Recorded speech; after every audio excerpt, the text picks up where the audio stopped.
Bonjour, je m'appelle Cynthia Bolingo. Bolingo, ça veut dire amour en lingala. Et bienvenue sur Athlètes mondiaux. Hello les amis, bienvenue sur Athlètes mondiaux, le podcast 100% athlète qui donne la parole aux meilleurs athlètes du monde. Cette semaine, j'ai le grand plaisir de recevoir Cynthia Bolingo, la recordwoman de Belgique du 400 mètres, 5e des mondiaux de Budapest en 2023. Cynthia a remporté sa première médaille internationale sur 400 mètres, une médaille d'argent, lors des championnats d'Europe en salle de Glasgow en 2019. Dans cet épisode, elle nous parle de son choix de passer sur 400 mètres, après un début de carrière sur le 200, de sa première fois sous les 50 secondes sur 400, lors des mondiaux de Budapest, mais aussi de son rapport à son corps et de sa relation avec sa coach Carole Bam. Avant de lancer l'épisode, je vous rappelle que si vous souhaitez soutenir le podcast, vous pouvez lui laisser 5 étoiles et un commentaire sur Spotify et Apple Podcast, ou faire une petite contribution à partir de 1 € sur Tipeee. Je vous mets le lien dans les notes. Allez, place à ma conversation avec Cynthia. Bonne écoute. Coucou Cynthia, bienvenue sur le podcast. Merci. J'ai vraiment hâte en tout cas. Par curiosité, au-delà du fait que t'es très sympa, pourquoi t'as accepté l'invitation ? Pourquoi j'ai accepté? Mais en fait, j'avais pas le choix. Non, plus sérieusement, parce que déjà, je trouve que l'initiative est super chouette et que je trouve que c'est important de donner de la force dans certains projets, dont celui-ci, qui met vraiment en avant l'athlétisme, principalement les athlètes francophones. Et je trouve que ça manquait justement de podcasts qui parlent de l'athlète et où les athlètes peuvent vraiment être eux-mêmes, répondre à des questions de manière beaucoup plus naturelle et pas juste sur l'aspect sportif ou performance. Et donc, c'est pour ça que j'ai accepté l'invitation. Puis je me suis dit, ce sera l'occasion de raconter ma life. Donc voilà. Est-ce que ça te va si on commence par un petit échauffement ? Bien sûr, c'est la base. Alors, au cas où les gens te connaîtraient pas, juste pour qu'on en sache un peu plus sur ton enfance, t'as grandi où ? Alors moi, je suis née en Belgique. J'ai grandi à Uccle, donc c'est une commune en Belgique, à Bruxelles. Ensuite, j'ai grandi du côté de Schaerbeek et puis après dans les Marolles. Et j'ai étudié principalement du côté d'Uccle. Donc ouais, j'ai vraiment grandi à Bruxelles. Bruxelles-Vie. Bruxelles, c'est la base. T'as grandi dans quel type de famille ?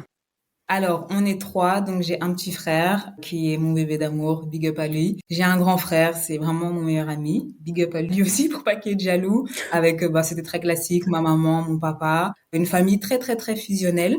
Et bon, ça, je réponds pas à ta question, mais quand j'étais plus jeune, j'étais dans une chorale religieuse et j'allais du coup à l'église tous les dimanches et j'avais trop hâte de chanter parce que pour moi, dans ma tête, j'étais comme dans Sister Act. Et donc, c'est un peu ça mon enfance et avec mes frères, on s'est toujours très bien entendu. Moi, je voulais être comme eux, je voulais faire absolument comme mon grand frère, jouer au foot, être qu'avec des garçons. Donc, c'était un peu mon idole quand j'étais plus petite. Et non, j'ai vraiment grandi dans un chouette cadre. Il y avait une matière que tu préférais à l'école ? Ouais, j'adorais. En tout cas, en primaire, c'était le français. J'adorais les cours de français et d'éducation physique. Ça, c'était mon jour, quoi. Vraiment, limite la veille, j'en dormais pas parce que j'avais hâte d'être le lendemain pour montrer mes prouesses. Et mon autre matière, je dirais que c'était français et le cours d'histoire. Après, je sais plus si en primaire on disait cours d'histoire, peut-être cours d'éveil. Mais en tout cas, c'était ces matières-là. J'étais un peu plus littéraire que scientifique ou dirigée vers les maths. Et en secondaire, c'était les sciences sociales et l'histoire. Le cours d'histoire, j'adorais, et français aussi. Et puis, donc ouais, j'ai toujours été un peu plus littéraire que scientifique, que maths. Ça n'a jamais été trop mon truc. Mais d'ailleurs, si on te suit sur les réseaux, on voit que tu aimes les mots. Tu postes beaucoup de citations, de choses qui t'inspirent. Ouais, franchement, j'adore les mots. J'aurais bien voulu faire latin avec du recul. J'aurais bien voulu faire des cours de latin grec étant plus jeune, parce qu'il y avait cette option. En secondaire, je sais pas pourquoi je me suis pas dirigée vers ça, mais j'aurais vraiment bien voulu comprendre l'origine des mots. Je pense que ça en dit vraiment long, étant donné que, bon, même si cette passion, elle s'est vraiment réveillée beaucoup plus tard, le fait d'aimer écrire, de comprendre pourquoi on utilise tel ou tel vocabulaire, je crois que ça aurait été vraiment intéressant, en fait, que j'ai des cours de latin ou de grec pour vraiment comprendre l'origine de certains mots. Mais bon, on va dire il est jamais trop tard. Mais ouais, j'adore les mots et pour moi, c'est vraiment important parce que les mots, en fait, ils ont un impact, ils ont un poids et c'est important de les utiliser à bon escient. Il n'est jamais trop tard, comme tu dis. Moi, j'ai appris le latin à l'école, mais maintenant, j'apprends le grec moderne. Et très régulièrement, pendant mes cours, j'ai un moment de « ce mot-là, ok, maintenant je Ah comprends ouais? pourquoi ça veut dire ça. » Et ouais, c'est Ah intéressant. ouais? Bah, tu me donnes des idées là. Tu me donnes des idées. Alors, on enregistre l'épisode le 25 février 2024. Et l'une comme l'autre, on s'apprête à aller à Glasgow pour les mondiaux en salle. Tu seras dans le 4x4 belge. Ouais. Mais j'avais cru comprendre qu'à la base, tu voulais pas faire d'indoor. T'as changé d'avis finalement? Mais en fait, je pense que j'ai pas été très très claire dans ce que j'ai dit dans mon propos. C'est que ici, l'objectif, c'était surtout de pouvoir avoir une certaine forme pour pouvoir courir avec le 4x4. Mais c'est clair qu'en individuel, j'avais déjà dit que je ne comptais pas m'aligner.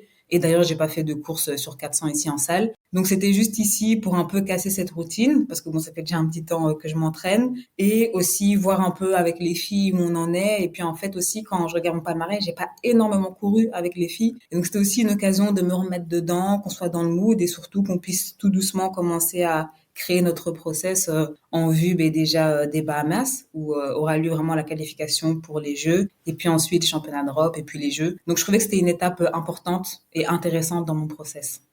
T'as des bons souvenirs à Glasgow? Ah ouais, ouais, ouais. Franchement, Glasgow, non, Glasgow, c'était... En fait, tu sais que, honnêtement, j'ai l'impression que je kiffe plus Glasgow maintenant, en 2024, donc c'était en 2019. Du coup, il y a... My gosh, c'était il y a 5 ans. Ouais. Donc, je kiffe plus maintenant Glasgow qu'il y a 5 ans.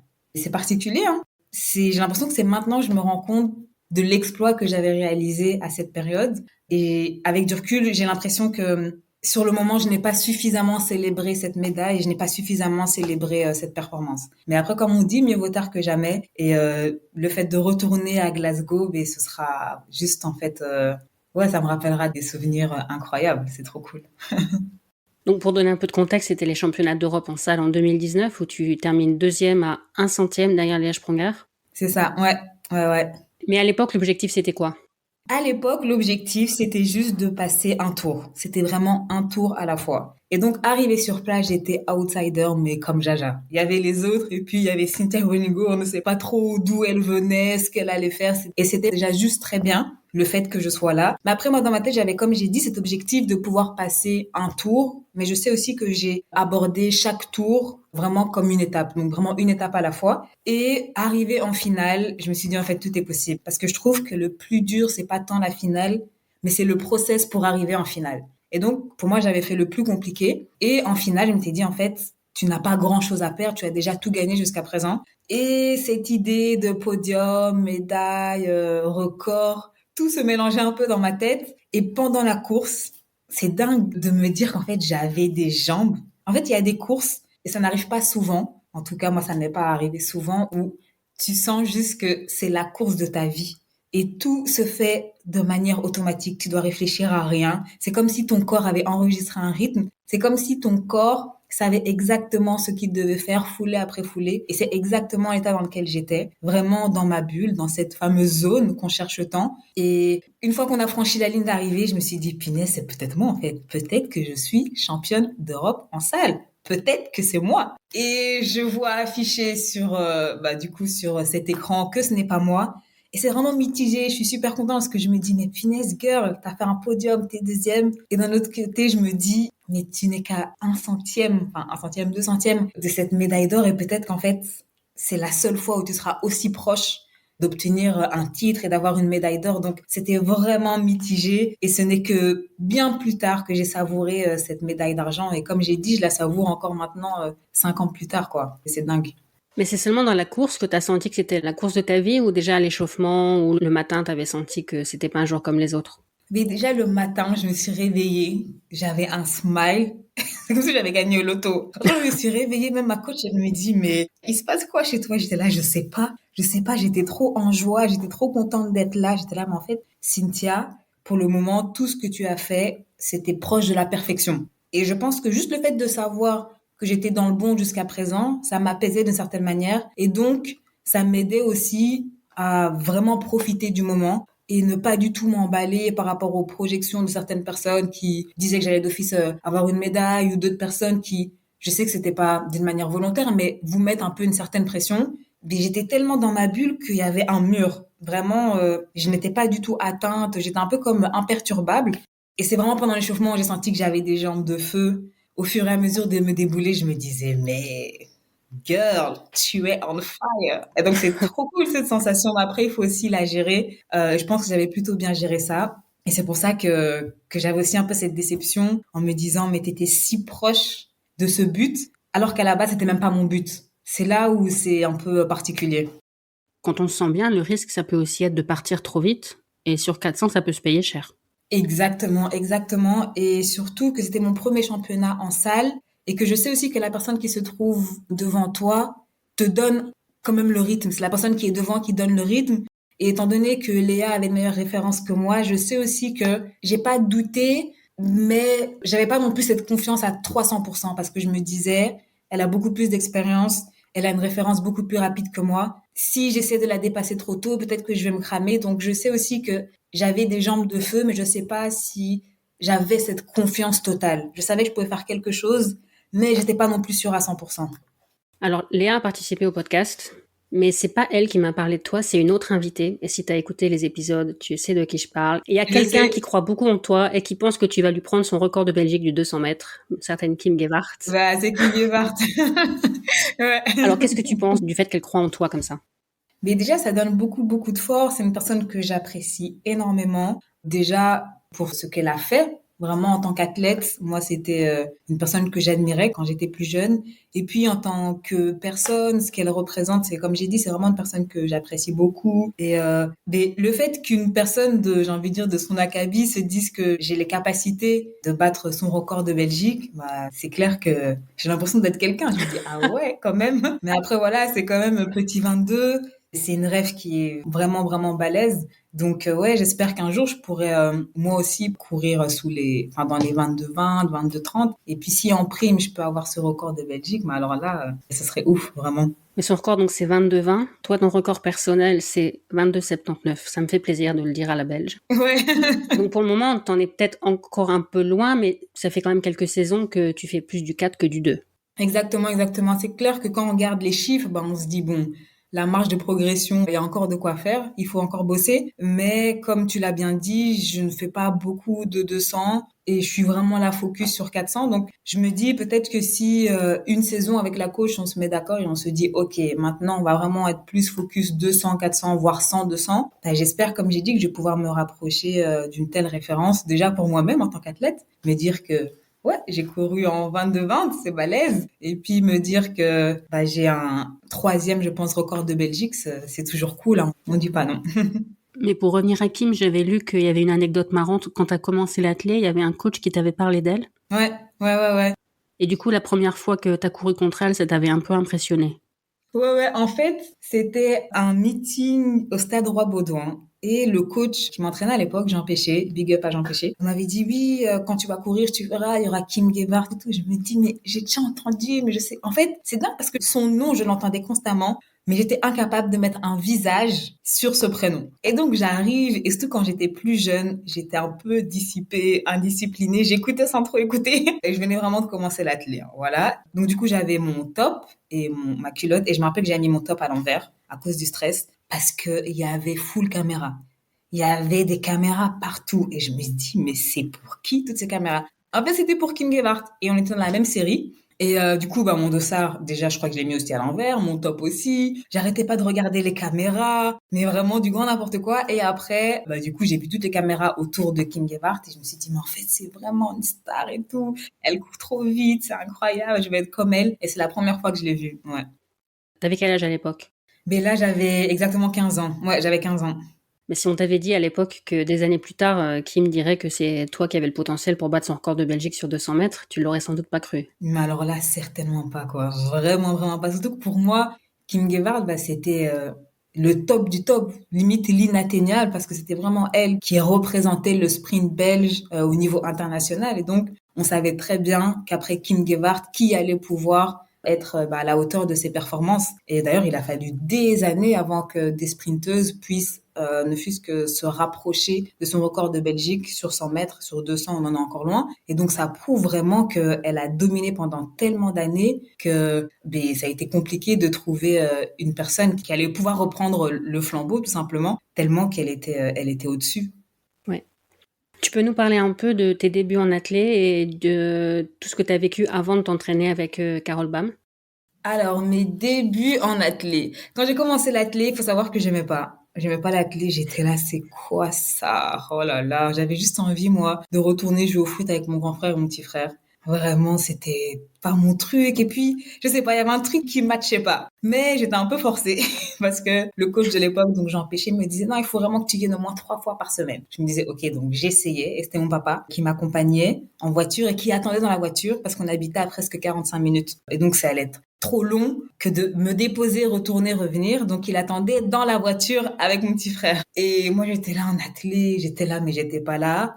Par contre, quand j'ai commencé à lier vraiment des liens solides avec les personnes de ma team, donc Léopold, Anne, Corentin, Anne Zagré, là je me suis dit ah ouais c'est intéressant et donc je commençais à venir à l'athlé pour les voir et pour rigoler avec eux, pour qu'on puisse vraiment se taper des barres et tout, et pas du tout pour m'entraîner. Mais bon, au moins je venais, c'était déjà ça.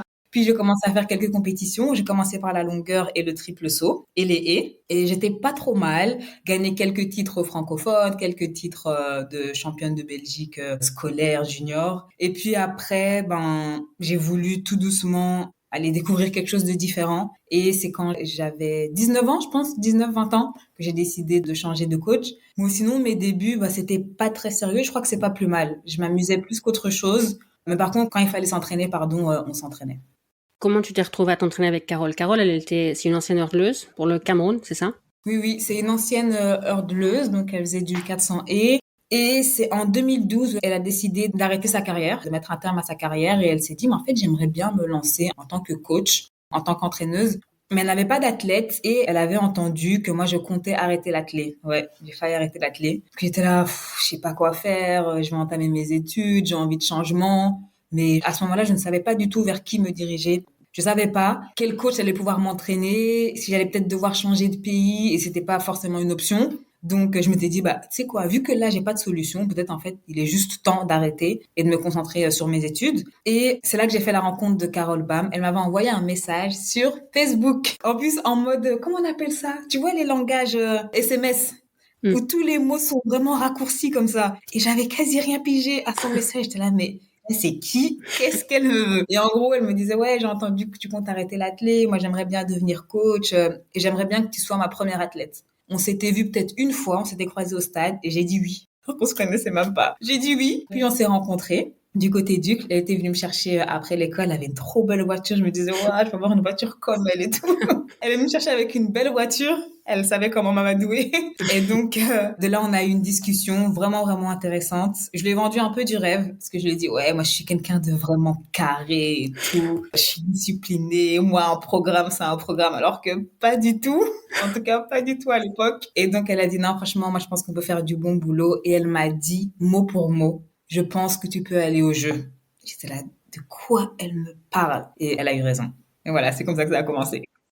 Et tu dis d'elle que c'est un peu comme ta grande sœur? Ouais, clairement. Carole Bam, big up à toi. Ouais, c'est vraiment quelqu'un de la famille. C'est vraiment ma grande sœur. D'ailleurs, même ma maman l'appelle ma fille. C'est vraiment quelqu'un de la famille. C'est ma grande sœur. C'est quelqu'un qui m'a beaucoup, beaucoup aidé, qui me conseille énormément, qui me supporte. Parce que ouais, je suis très sympa, je suis très cool et tout, mais il y a des moments où tout part un peu en cacahuète. Et il y a peu de personnes qui savent un peu me recadrer dans des moments comme ça, et elle en fait partie. Et donc non, c'est vraiment une bénédiction de l'avoir dans ma vie, de l'avoir comme coach, parce que le parcours qu'on a effectué jusqu'à présent, c'est juste incroyable. Et je trouve que des fois, on oublie un peu de se célébrer et de juste s'asseoir un instant et se dire, écoute, en fait, ce qu'on a fait jusqu'à présent, c'est incroyable. Et juste pour ça, on devrait s'applaudir. D'ailleurs, je m'applaudis. Je nous applaudis.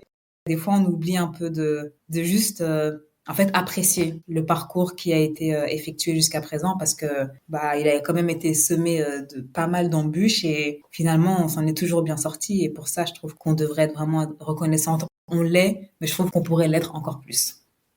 Mais il y a quand même une relation, je sais pas si c'est le bon mot, mais d'autorité entre vous deux. Elle qui est la coach et toi qui es l'athlète, ou c'est plutôt une relation d'amitié? Je dirais les deux. Vraiment les deux, c'est autorité, amitié. Voilà, on a créé un nouveau concept. Non, plus sérieusement, c'est quand Carole me dit quelque chose, j'exécute. Et quand je ne comprends pas trop, je lui pose des questions, tout simplement. Et elle me répond toujours d'un calme. Elle a un calme qui vraiment m'impressionne. Déjà, moi, je me considère comme une personne calme. Mais alors, elle, c'est encore un autre level. Et son calme vraiment m'apaise et m'impressionne aussi à la fois. Et je pense que c'est ça qui fait que ça match, c'est que ça reste la bosse. Je lui fais entièrement confiance. Jusqu'à présent, ça a toujours marché. J'ai toujours exécuté ce qu'elle m'a demandé ou même des fois imposé de faire. Et quand je ne comprends pas, je pose simplement la question. Et une fois que je sais pourquoi je le fais, en fait, tout est beaucoup plus facile, je trouve, à encaisser et à appliquer. Et c'est un peu comme ça que notre relation fonctionne et a en fait toujours fonctionné. Et ça, c'est cool. C'est vraiment chouette. Elle avait fait des haies. Toi aussi, à tes débuts, t'as fait des haies. Ouais. Mais pourtant, t'as arrêté les haies à un moment. J'ai détesté les haies. J'ai pratiqué cette discipline alors que je détestais. Je n'aimais pas les haies. Les entraînements de haies m'angoissaient. Je sais pas pourquoi, mais j'ai continué parce que je me débrouillais et que, en vrai, quand t'es jeune, on te dit de faire quelque chose, tu le fais. Mais c'était pas mon truc, quoi. Et je me rappelle quand je suis arrivée chez Carole, quand on a commencé, j'ai dit, coach, moi, je ne veux plus faire de haies, même plus voir une haie. Elle a dit, ok, d'accord, pas de problème. J'ai dit, c'est bon, notre duo a bien marché. Mais donc, non, moi, je ne voulais plus en entendre parler. Vraiment. C'est pas quelque chose que j'ai apprécié. Je l'inviterai sans doute un jour, Carole, donc je lui poserai peut-être la question, mais je te la pose déjà à toi. Comment t'expliques qu'il y ait aussi peu de femmes coachs? Comment j'explique ça? Oh là là là là. Franchement, je pourrais parler pendant des heures, des heures. Après, je pense qu'il y a déjà différents axes qui expliquent le fait qu'il n'y ait pas beaucoup de coachs. Et puis, il faut rajouter d'autres caractéristiques de coach noir, parce que c'est une femme, mais c'est aussi une femme noire. Donc, ça rend la situation, on va dire, encore plus complexe, parce que du coup, ce qu'elle subit sera toujours double. Il y aura le côté un peu sexiste, plus en prime, parce que voilà, il n'est jamais très loin, le côté raciste. Et donc, le fait que ce soit la seule femme noire, déjà, comme j'ai dit, ça rend la situation plus complexe. Et qu'est-ce qui pourrait expliquer le fait qu'il n'y ait pas beaucoup de femmes coachs? Ben, je dirais déjà que dans la manière dont le sport a été conçu, la manière dont le sport a été créé, les infrastructures qui ont été mises en place, elles ont été mises en place par des hommes pour des hommes, pas par des femmes pour des femmes. Et donc, juste ça, quand on sait qu'on s'engage dans un domaine qui est exclusivement masculin, mais ce n'est déjà pas évident de trouver sa place et puis aussi de pouvoir trouver de vrais alliés et après de pouvoir être crédible aux yeux de ces personnes, aux yeux de ces hommes, parce qu'il faut constamment et constamment prouver qu'on mérite notre place, prouver qu'on a suffisamment de connaissances. Et Carole, jusqu'à présent, ben, c'est un combat qu'elle mène maintenant depuis qu'elle m'entraîne. Elle a encore ce côté où elle doit prouver qu'elle est légitime d'être la coach du 4x4 femmes, qu'elle est légitime d'être une coach nationale. Et donc, c'est vraiment quelque chose de structurel déjà, de social aussi, parce que même dès l'enfance, c'est pas des métiers dont on parle aux jeunes filles ou aux jeunes femmes. Oui, est-ce que ça te dirait un jour d'entraîner une équipe sportive? C'est même pas quelque chose qui nous passe par la tête quand on est plus jeune et que donc, étant donné que c'est pas une idée qui est partagée, c'est un peu compliqué de se diriger vers un domaine dont vous n'avez jamais en fait entendu parler. Et je crois que c'est vraiment un tout, comme j'ai dit, structurel, social et le manque de communication. Et puis quand vous savez que vous allez devoir constamment lutter pour que vos droits soient reconnus, mais ça n'attire pas du tout. C'est pas un domaine du coup qui attire. Donc après, je pourrais développer beaucoup plus ma réponse, mais de manière brève, je dirais que c'est vraiment faudrait analyser sous différents axes, mais comme ça, je dirais que déjà structurellement, ce n'est pas quelque chose qui attire les femmes et qui est fait pour que les femmes puissent se sentir bien et surtout faire part de leurs connaissances dans ce domaine-là. Donc ouais. Parce que c'est vrai que l'athlé, c'est un sport mixte. Il y Mhm. a peu de sports où les femmes et les hommes sont ensemble, que ce soit en compète ou à l'entraînement. Mhm. Par contre, quand on regarde les coachs ou dans la gouvernance, là, c'est autre chose quand même. Ouais, ouais, exactement. Et cette particularité, c'est que comme tu l'as dit, c'est un sport mixte, ce qui est rare. Donc, c'est-à-dire que dans une même compétition, les femmes et les hommes vont se confronter. Enfin, les femmes contre les femmes, les hommes contre les hommes. On va être médiatisés au même moment, ce qui est rare aussi. Mais à côté de ça, les personnes qui se retrouvent au niveau des hautes instances, ben, ça reste quand même le même profil. C'est principalement des hommes blancs issus d'un certain milieu et du coup, même au niveau des décisions, les décisions seront prises par eux pour eux. Et tant qu'il n'y aura pas quelque chose de vraiment et réellement inclusif, et quand on parle d'inclusivité, ce n'est pas juste mettre 2 ou 3 femmes pour dire que voilà, maintenant on est un comité inclusif, c'est que lorsque ces femmes sont présentes, que déjà leur voix puisse être réellement entendue. Mais être entendue, c'est le premier step, et le deuxième step, c'est qu'ensuite, ce qu'elles proposent puisse être réellement appliqué, et pas qu'elles soient là juste pour décorer, et je pense que tant qu'on sera dans quelque chose un peu imaginaire, fictif et pas vraiment dans quelque chose de pragmatique, en fait, on aura toujours cette configuration, c'est-à-dire 2 ou 3 femmes un peu par-ci, par-là qui coachent. mais sans avoir un réel pouvoir au niveau décisionnel, si ce n'est au niveau de leur fédération et au niveau de leurs athlètes. Mais ouais, il faudrait une vraie inclusion. Et quand je parle d'inclusivité, je fais aussi référence aux pays, par exemple, africains, où il y a énormément d'athlètes, mais même au niveau de leur voix, elles ne pèsent pas autant que des fédérations européennes ou autres. Et donc, même à ce niveau-là, on a fait énormément de progrès. Il faut pas cracher sur ça. Mais il y a encore beaucoup, énormément à faire. Et c'est ça où je dis que c'est un peu paradoxal parce que c'est un sport mixte où on est médiatisé au même moment, mais au niveau décisionnel, au niveau du pouvoir, ben, ça reste encore aux mains des mêmes personnes. Ouais.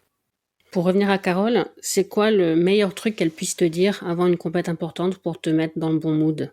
Mais ça dépend. Des fois, elle ne dit absolument rien et je me dis que tout ce que je fais est parfait. Quand elle ne dit rien, c'est que c'est bien. Quand elle parle trop, c'est que j'ai fait des trucs bizarres. Et si elle me dit, il y a des phrases, mais souvent c'est juste des mots, vas-y, ou ça va le faire. En fait, c'est dingue parce que Carole et moi, on parle beaucoup, mais on parle très peu à la fois. En compétition, c'est en fait un jeu de regard. On ne va quasi pas parler. Si on ne nous connaît pas, on pourrait même croire qu'on est fâché, qu'on est en confrontation, parce que je ne vais pas lui adresser la parole. Elle non plus. On va peut-être même pas être au même endroit, mais je vais me retourner, je vais savoir sentir où elle est. Elle va me regarder à ce moment-là et je vais savoir si ce que je viens de faire est bon ou pas.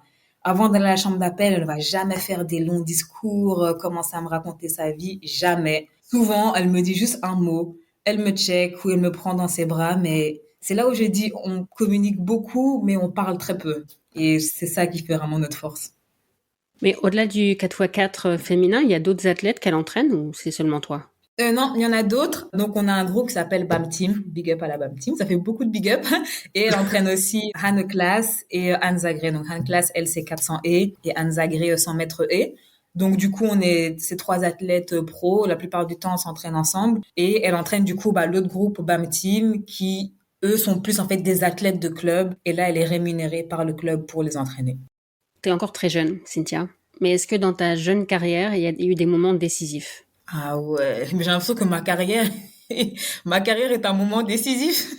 Ah ouais, non, franchement, mais ouais, il y a eu que ça. Oh non, pas que ça. Non, non, c'est pas correct de dire ça. Ce serait pas bien. Mais oui, il y a quand même eu pas mal de moments décisifs. Après, je sais pas, qu'entends-tu par moment décisif? Est-ce que tu veux dire émotionnellement parlant, physiquement parlant? Est-ce que Ça peut être des moments où tu as dû prendre des décisions importantes, par exemple le passage sur 400, ou ça peut être des moments difficiles dont tu as tiré quelque chose. Ouais, ouais, mais du coup, je vais vraiment essayer d'être brève et de pas trop, pas trop raconter ma life. Mais le premier pour moi, c'est quand j'ai dû me faire opérer. Donc, c'était du coup en 2022. Ouais, c'était il y a 2 ans, en 2022. Avec la coach, on s'était dit pour un peu changer, parce que je commençais un peu à m'ennuyer. Elle a dit, bah, vu que là, ta vitesse est pas mal, ça pourrait être chouette que tu fasses un 60 mètres lors des championnats de Belgique. J'étais excitée comme une puce. J'étais là, trop bien. Je ne vais pas faire de 400, pas de long. Je vais faire du 60 mètres et en plus, j'adore cette distance. Et donc, on s'est préparé pour et j'étais vraiment bien. Et puis, on a commencé à discuter. Je lui ai dit, coach, je pense que je peux me qualifier pour les championnats du monde. 2022, c'était championnat du monde. Ouais, championnat du monde. À Belgrade, du coup. Elle me dit, ah ouais, t'es sûre et tout, on parie. Je dis, ok, on parie. Je dis, première course, je vais me qualifier. Elle dit, ok, on verra. Donc, du coup, bah, c'est sur cette distance que je m'étais inscrite. Et dès les séries, 7,25, boum, qualifiée pour les championnats du monde à Belgrade. Je regarde la coach, elle me regarde, je lui dis, je t'avais dit. Et il y a toujours ce côté un peu, ouais, j'adore les paris. Donc, je ne fais que parier avec la coach tout le temps. J'adore les paris. Et la plupart du temps, je gagne. Et donc voilà, et puis à la finale où vraiment il y a cette tension et tout que j'adore. Et j'avais aussi de très bonnes concurrentes, ce qui rendait le championnat beaucoup plus attractif. Et aussi il y avait ce côté défi de mon côté. Et après 20 mètres, il y a un appui qui part sur le côté. Je me dis c'est peut-être juste moi qui ai fait quelque chose de bizarre, je réessaye. Et là je vois qu'il y a une connexion qui ne se fait plus. Je veux poser mon pied par terre mais j'ai plus de force. Donc du coup je m'écroule, une chute vraiment dramatique, comme dans les films japonais. Et là, impossible de me relever. Donc là, les kinés arrivent et tout et tout. Et je me rappelle au kiné, je sens qu'il y a quelque chose qui s'est déchiré. Et on me dit non, c'est pas possible parce que tu arrives encore à bouger ta jambe et tout. Et j'arrêtais pas de répéter. Mon intuition est très, très, très, très, très, très forte. Et je disais non, il y a quelque chose qui ne va plus, qui manque dans ma jambe. Mais je savais pas expliquer quoi. Et en plus, j'avais super mal. Donc, on commence à faire tous les examens et tout et tout. Et là, je me rappellerai, mais toute ma vie, le médecin, il m'appelle Et il me dit, est-ce que tu veux que je te dise le truc comme ça ou que j'adoucis un peu mes propos? Je dis non, non, non. Dis-moi de manière crue. Et il me dit, ouais, t'as une rupture totale du tendon du semi-tendineux, ce qui est super rare. Et d'une froideur, je lui dis, OK, il faut faire quoi? Est-ce que je dois opérer ou pas opérer? Il dit, ah, il faut qu'on se réunisse parce qu'il faut savoir que si tu te fais opérer, tu seras out cette saison et tu ne pourras recourir qu'en 2023. Et là, je raccroche et je me dis, mais Seigneur, c'était déjà pas suffisant ce que tu m'as infligé à Tokyo. Est-ce que j'ai vraiment besoin de ça maintenant? Je t'ai pas déjà montré que j'étais une soldate assez solide. Et donc, ouais, on a fait des réunions et des réunions. Et finalement, ils m'ont dit, écoute, c'est beaucoup mieux que tu opères parce que c'est trop risqué après si jamais ça ne se place pas bien naturellement. Donc, on a opté pour que je me fasse opérer. Et c'était ma première opération. Ça s'est très bien passé, Dieu merci. Mais la convalescence et le reste était horrible parce que j'ai eu quelques complications. C'était vraiment, vraiment douloureux. Et ça a été un moment vraiment décisif. Mon explication était un peu longue, mais c'est un moment décisif parce que, en réalité, la décision finale me revenait. Il disait, écoute, on peut pas t'imposer de te faire opérer. C'est à toi de voir si tu veux, juste qu'en fait, le corps, la nature fasse ce qu'il faut pour que ça puisse se remettre en place. On sait pas te dire combien de temps ça prendra. Par contre, l'opération, il y a plus de chances, mais on n'est pas sûr non plus parce que c'est aussi vraiment rare que les choses se remettent en place beaucoup plus rapidement. Du coup, j'ai opté et j'ai donné mon accord pour me faire opérer. Voilà. Donc si c'était à refaire, tu redéciderais la même chose? Ouais, mais complètement, vraiment, complètement. Après, la suite a été compliquée, mais la fin finalement fut heureuse. Donc ouais, si c'était à refaire, je referais complètement. Alors, on en parlait tout à l'heure, tu postes pas mal de citations sur tes comptes, sur les réseaux sociaux. Ouais. Est-ce qu'il y a des phrases que tu te répètes? Par exemple, quand tu étais blessée, est-ce qu'il y a certains mots qui t'ont aidé? Est-ce que aussi pendant les séances un peu difficiles, tu te répètes des mantras ou des choses comme ça? Ouais, j'adore cette question. Alors, pendant les moments difficiles, je me force vraiment à accepter la douleur du moment. C'est assez bizarre ce que je dis, j'espère que je serai comprise. C'est qu'en fait, je ne veux pas, pendant cette souffrance, m'évader ou essayer d'être ailleurs que là où je dois être, c'est-à-dire en train de souffrir. Et donc, souvent, ce que je me répète, c'est accepte cette souffrance, elle est là et essaye juste de la gérer comme tu peux la gérer. Ça fait partie du process. C'est des phrases comme ça un peu que je me répète parce que quand ton corps est rempli de lactique, t'as juste envie d'être ailleurs. T'as envie d'être partout sauf là où tu es parce que ton corps est douloureux. Marcher, c'est compliqué. Réfléchir, c'est compliqué. Tout est un peu compliqué. Mais je m'efforce à me dire que en fait, c'est compliqué, mais c'est le moment que je vis et c'est l'instant T et c'est important que je vive ce moment et que je l'accepte tel qu'il est. Et sinon, des phrases que je me répète quand même régulièrement, c'est tout finira par bien se passer. Après, en anglais, ça sonne mieux. Tout finira par bien se passer. Si tu fais ce qu'il faut, même si le résultat n'est pas là, au moins tu auras fait ce qu'il faut. Donc, c'est des phrases qui sont pleines de sens pour moi et où j'essaie à chaque fois d'une manière ou d'une autre de ne pas exclusivement les tourner sur le résultat, mais plutôt sur ce que je suis en train de faire, sur ce que je suis en train de mettre en place, en espérant évidemment que je puisse obtenir les résultats que j'ai envie d'avoir, mais pas que. Et je crois que c'est ce mindset-là un peu qui m'aide à être l'athlète que je suis et surtout à essayer d'avoir un certain calme. Mais c'est quoi l'intérêt de vivre la souffrance, le lactique? C'est quoi l'intérêt de penser au fait que tu es en train de souffrir, que tu as mal partout, plutôt que d'essayer de penser à autre chose? Mais parce que je trouve que ça fait vraiment partie du processus et que si je veux vraiment être capable de dompter ce lactique, il faut déjà que je puisse être consciente qu'il est là, qu'il fait mal, que ça fait partie du process, mais que quoi qu'il arrive, je finirai par passer au-dessus. Et pour moi, c'est pas possible de passer au-dessus si tu t'évades ou si tu es en train de t'imaginer être sur une plage ou être aux Bahamas ou être avec ton petit copain ou être en tout cas autre part, partout sauf là où tu dois être. Et moi, c'est l'instant T. Pour moi, c'est le meilleur moment du process, tu vois, parce que en réalité, le passé, il est passé. Et c'est un peu trop tard. Le futur, on a nos projections, on a ce qu'on aimerait faire, ce qu'on croit qu'on peut faire, ce qu'on pourrait faire. Mais par contre, le présent, en vrai, il est là, tu vois. Et même si des fois ça fait mal, mais en fait, accepte-le comme tu peux. C'est vrai que des fois, c'est vraiment pas évident. Je vais pas simplifier ce qui des fois est vraiment compliqué. Mais moi, en tout cas, au niveau de l'entraînement, ça m'aide parce que du coup, je suis aussi en phase avec ce mantra que j'aime beaucoup qui est step by step. Et ce step by step, c'est d'être là une étape à la fois, tu vois. Et donc, il faut que je sois là à chaque étape et que je sois là à 100%. Et je crois que c'est pour ça que du coup, chez moi, le lactique fait vraiment très mal parce que je le vis, ce lactique. Je le vis vraiment, ce lactique. Il fait très, très mal, mais il fait partie du process. Mais quand tu fais des séances comme ça, tu regrettes pas d'être passé sur 4? C'est une très bonne question. Franchement, des fois, je me dis, comment aurait été ma vie si je n'étais pas montée sur 400? C'est une vraie question existentielle. Parce qu'il faut savoir que, étant donné que le 400, c'est dur, et que si tu veux être capable de tenir cette distance et de faire un bon 400, tu dois être capable aussi d'encaisser des entraînements qui sont quand même durs et d'avoir une certaine caisse, tu vois. Et des fois, ça peut te rendre aigri, ces entraînements. Mais vraiment, ça peut te rendre aigri de savoir que tu vas te lever un matin, prendre ton sac, aller à l'entraînement, avoir du lactique jusque dans ton cerveau, et puis le lendemain, retourner encore à l'entraînement comme si de rien n'était. Ça peut vraiment rendre aigri. Et donc, des fois, je me dis, est-ce que si j'avais été suffisamment rapide que pour ne faire que du 100, 200, est-ce que ma vie aurait été différente? Est-ce que j'aurais été une athlète et une personne différente? Je pense que oui, un peu. Parce que depuis que je suis montée sur 400, je me pose beaucoup plus de questions. Parce que j'ai vraiment envie de tout comprendre pour que ce que je vais devoir encaisser ait un sens. Mm. Pour moi, c'est vraiment important. Étant donné que c'est pas facile, il faut qu'il y ait un sens derrière et que je comprenne pourquoi je le fais. Ou sinon, je serai en mode automatique. Et pour moi, c'est difficile de performer si tu es constamment en mode automatique. Et donc, c'est vraiment une très bonne question et je me la pose souvent. Surtout quand je suis dans des périodes où je suis aigrie. Je me pose cette question. J'ai du mal à t'imaginer aigri. Quand je pense à toi, Ouais, j'imagine ouais, pas c'est du vraiment tout. où je suis moins souriante, on va dire. Ok. Mais tu peux revenir un peu sur les raisons qui ont fait que tu as choisi le 400? Parce que moi, c'est vrai que les premiers souvenirs que j'ai de toi, c'était, je pense, aux mondiaux de Pékin, où tu étais aligné sur 200. Ouais. C'est à cause de tes pépins physiques que tu as dû plutôt opter pour le 4? Mais je dirais que c'est pas moi qui ai choisi le 400, c'est le 400 qui m'a choisi. Boum. Non, en fait, je voulais juste la placer. Non, en fait, c'est la faute de la coach. Plus sérieusement, c'est la coach qui... Et ce qui est vraiment particulier, c'est qu'on n'a même pas eu de discussion. Ça a vraiment été un processus assez insidieux.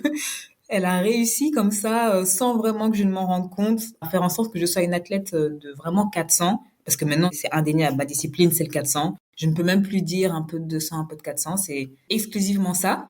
Et donc, je crois que bah déjà, les pépins physiques, ils sont pour beaucoup. Et le fait aussi de se dire qu'il y avait quand même une marge de progression assez importante, étant donné que quand j'étais sur 100, 200, je ne faisais pas beaucoup de séances de 4, pas beaucoup de long, pas beaucoup de lactique. Donc déjà, c'était des éléments qu'on pouvait facilement ajouter dans ma préparation. Et je crois aussi le moment qui a été un peu une sorte de déclic, c'est en 2015, lorsque j'ai participé à mon premier championnat jeune en tant qu'espoir et c'était sur 400. Donc c'était pas mes premiers championnats, mais c'était mon premier championnat sur 400. Et je m'étais quand même pas mal débrouillée et je pense que là, on s'est dit, en vrai, si on se prépare vraiment à performer sur cette discipline, je pense que bah, tu pourrais faire de bonnes choses. Et je crois que j'ai du coup, même si ça n'a pas été dit de manière aussi claire, c'est quelque chose de vraiment tacite, j'ai adhéré au projet, comme j'ai dit, sans trop m'en rendre compte. Et au final, j'ai quand même fait de belles choses. J'ai participé à de chouettes championnats, j'ai fait de belles performances et ça m'a aussi, allez, j'ai eu quand même de belles opportunités. Donc non, je crois que si c'était à refaire, je le referais, mais encore avec ce processus un peu insidieux, en le sachant, mais sans trop vraiment, enfin, en ne sachant pas trop ce qui se passe. Je pense que c'était la meilleure manière pour faire en sorte que je monte sur cette distance. Et t'as intégré quand le 4x4 belge?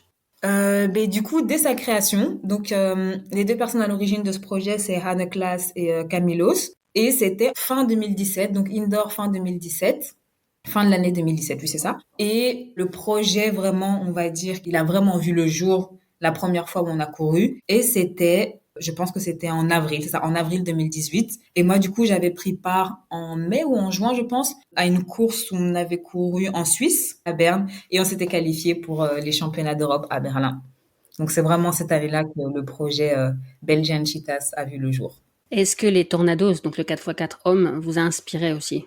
Ah oui, oui, oui, ça c'est sûr. Franchement, dire le contraire, ce serait vraiment un énorme mensonge. Oui, ils nous ont vraiment inspirés. Déjà, juste le fait de se dire que si une équipe belge a pu réaliser de telles performances qu'ils avaient réalisées jusqu'à présent, enfin, en tout cas quand on avait monté le projet, on s'est dit mais pourquoi pas nous? C'est que c'est possible. Et donc on s'est aussi inspiré de bah, déjà de leur mindset, de leur manière de mettre en place des team building pour vraiment créer cette cohésion et ce côté team, parce qu'il faut pas oublier que ça reste un sport individuel et quand on a grandi dans cette perspective de c'est un sport individuel, c'est moi et c'est un peu moi contre les autres, mais c'est pas toujours évident de switcher vers maintenant on est une team, on est une équipe, on doit faire des team building, il faut qu'il y ait une cohésion parce qu'on est une team, mais on reste des individus qui voulons encore parfait en tant qu'individuel. Et dans ce même 4x4, on veut faire partie de ces 4x4. Et pour faire partie de ces 4x4, il faut être fort individuellement.